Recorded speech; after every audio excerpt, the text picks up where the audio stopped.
Chevella Congress MP అభ్యర్థి గడ్డం రంజిత్ రెడ్డిని ఎంపీగా గెలిపించి రేవంత్ రెడ్డికి గిఫ్ట్గా ఇవ్వాలని కోరుతూ మీర్పేట్ అధ్యక్షుడు సామిడి గోపాల్ రెడ్డితో పాటు కంచర్ల మాధవి అమరేందర్ రెడ్డిలు మంగళవారం రంగారెడ్డి జిల్లా మహేశ్వరం నియోజకవర్గం మీర్పేట్ మున్సిపల్ పరిధిలో గల పలు ప్రాంతాలలో ఇంటింటి ప్రచారం నిర్వహించారు. ఈ సందర్భంగా సామిడి గోపాల్ రెడ్డి మాట్లాడారు.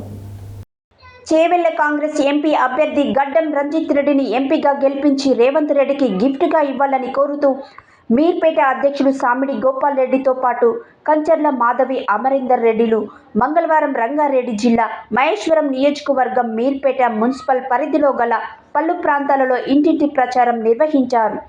ఈ సందర్భంగా సామిడి గోపాల్ రెడ్డి మాట్లాడుతూ సీఎం రేవంత్ రెడ్డి రాష్ట్రానికి ఏ మంచి పని చేయాలన్నా డబ్బుతో పని, ధనం మూలం జగత్ అన్నట్లుగా రాష్ట్ర ప్రభుత్వం ఏ పని మొదలు పెట్టాలన్నా కేంద్ర ప్రభుత్వం నుండి నిధులు విడుదల కావాలని, అందుకే రాష్ట్రంలోనే అటు కేంద్రంలోనూ కాంగ్రెస్ ప్రభుత్వం ఉంటే నిధుల కొరత ఉండదని, తద్వారా రాష్ట్రం సర్వతోముఖ అభివృద్ధికి నాంది అవుతుందని ఆయన పేర్కొన్నారు. ఈ కార్యక్రమంలో దేవరపల్లి యాదిరెడ్డి, చరణ్ రెడ్డి, అభిషేక్ రెడ్డి, రవి తదితరులు పాల్గొన్నారు.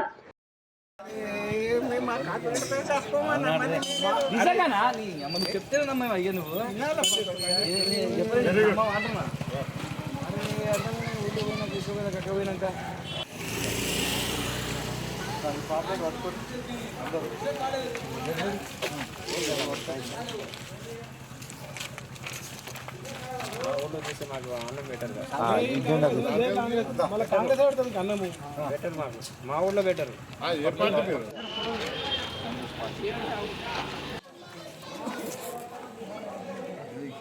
జై కాంగ్రెస్.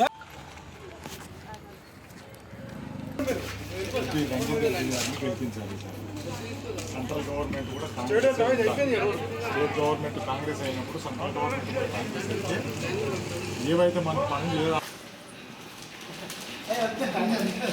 మేడం నమస్తే.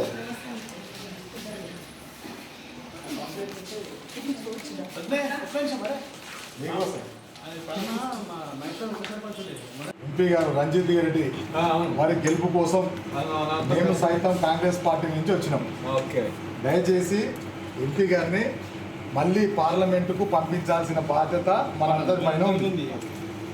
సెంట్రల్ గవర్నమెంటు మోడీ గారి ప్రభుత్వం 10 సంవత్సరాలలో ఎంత అన్యాయం చేసిందో మీకు అందరూ గమనించారు, మీరు చూసారు. దయచేసి అతన్ని ఇంటికి పంపిస్తే భార్య బిడ్డలతోటి ఆయన సుఖంగా సంసారం చేసుకుంటాడు. ఆయన బిజీ ఉండడం వల్ల కొంచెం ఇబ్బందికరంగా ఆయన కొంచెం సంసారం విచ్ఛిన్నమైంది. ముందు ఆయన సంసారాన్ని అందరూ చక్కబెట్టుకుంటే మన భారతదేశంలో ముందుకు పోతుంది. అట్లా లేకుండా ఆయన స్వప్రయోజనాల గురించి. రంజిత్ రెడ్డి గారు చాలా మంచి వ్యక్తి. అట్లాంటి వ్యక్తిని